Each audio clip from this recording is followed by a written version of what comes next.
મહુવા નજીકના ભાદરોડ ગામના રહીશો પ્રાથમિક સુવિધાથી વંચિત છે તો ચોમાસાની સિઝનને લઈ ભાદરોડ ગામમાં ગંદકીનું સામ્રાજ્ય પણ જામી ગયું છે।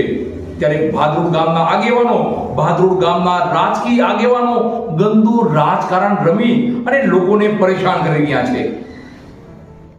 મહુવા તાલુકાનું ભાદરોડ ગામ આજે પણ પ્રાથમિક સુવિધાથી વંચિત। અનેકો રજૂઆત બાદ સુવિધા ન મળતા આખરે ગ્રામજનો એકઠા થઈ સરપંચનો કર્યો વિરોધ। આ બાબતે વિસ્તારથી વાત કરીએ તો મહુવા તાલુકાનું ભાદરોડ ગામમાં છેલ્લા ઘણા વર્ષોથી પ્રાથમિક પ્રશ્નો હલ ન થતા હોય જેથી ગ્રામજનોએ ભારે હાલાકીનો સામનો કરવો પડે છે। આ પ્રાથમિક પ્રશ્નોની વાત કરીએ તો આ ગામમાં રોડ રસ્તા નથી અને અનેકો વિસ્તારોમાં ગટરો ઉભરાઈ રહી છે અને 20 જેટલા વીજ થાંભલામાં ભર ચોમાસે વીજ કરંટ આવી રહ્યો છે। ત્યારે આજરોજ ભાદરોડ ગ્રામજનો દ્વારા એકઠા થઈ સરપંચનો વિરોધ કર્યો હતો। જોકે સરપંચ લોકોના પ્રશ્નો સાંભળવા હાજર રહ્યા ન હતા। આ બાબતે નંદાભાઈ ભાણાભાઈ બામણિયા ભાદરોડ ગ્રામ પંચાયત સદસ્યના પતિ શું કહે છે તેમણે મીડિયા સમક્ષ સરપંચ સામે આક્ષેપો કરતા જણાવ્યું હતું કે અમારા ગામમાં સરપંચ માત્ર જાતિવાદ રાખીને મનસાય વર્તન કરે છે। ગામની અંદર છેલ્લા 10 વર્ષથી આવી પરિસ્થિતિ છે। અમે અનેકો વખત રજૂઆત કરી છે પણ કોઈ પગલાં લેવામાં આવતા જ નથી। મારું નામ નંદાભાઈ ભાણાભાઈ બામણિયા અને ભાદરોડ ગ્રામ પંચાયતના મારા ઘરના મારા મિસિસ સભ્ય હતા। આ વિસ્તારનું કામ નહીં થતા અને જાતિવાદનું રાજકારણ કરવાથી બરોબર છે, જાતિવાદ કરે છે અમારા સરપંચે, સરપંચના પત્ની સરપંચ છે પણ સરપંચ મનસાહી પ્રમાણેનું કારોબાર કરે છે અને મનસાહી પ્રમાણે કામ કરે છે બરોબર। બીજા નંબરમાં જાતિવાદ કરાવી ખોટા કોઈને માટે કેસ કરાવવા, કોઈને બજારમાં એ ધંધા સવારે સારું કામ કરવું નથી।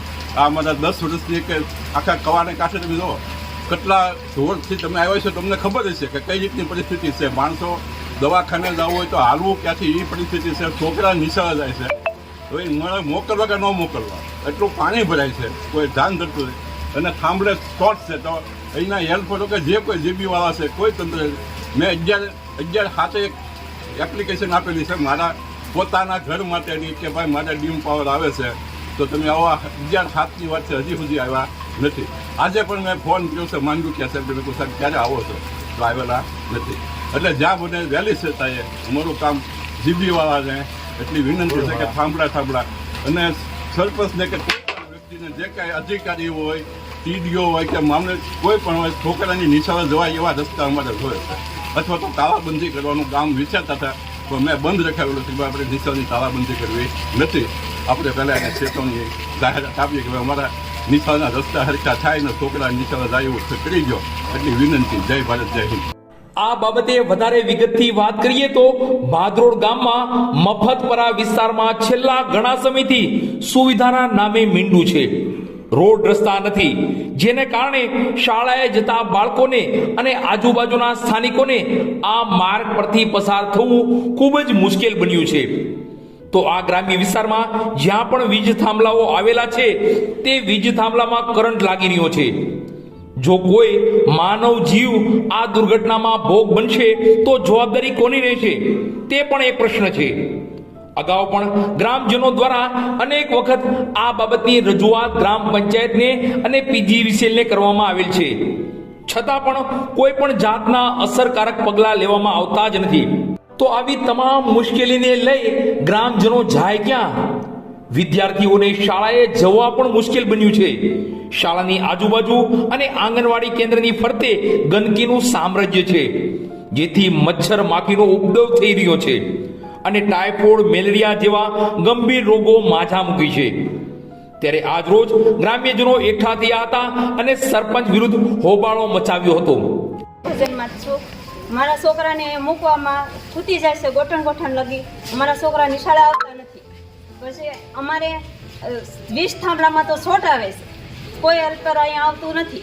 અમારા છોકરા ટેકો દઈ થાંભલે આરે છોટવા કેડી ઉપર હાલી નથી શકતા તો થાંભલે ટેકો આપે છે તો અમારે શું લાઈન લેવાની?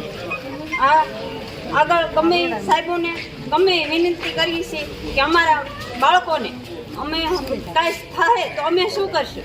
એટલે આ સુવિધા તરત અમારે માં ધ્યાન લ્યો. આ થાંભલે શોર્ટ આવે છે જીબી માં રજૂઆત કરી કે વાર ગયો કેટલી વાર કરી ભાઈ, નાથી શું કહે છે? કોઈ આવતું જ નથી, કોઈ આવતું જ નથી. આવે તો સોય નિયા જાય છે. સરપંચે સોવા નથી આવતો. એટલે અમારા ગામને ભેગું થવું પડ્યું ભાઈ.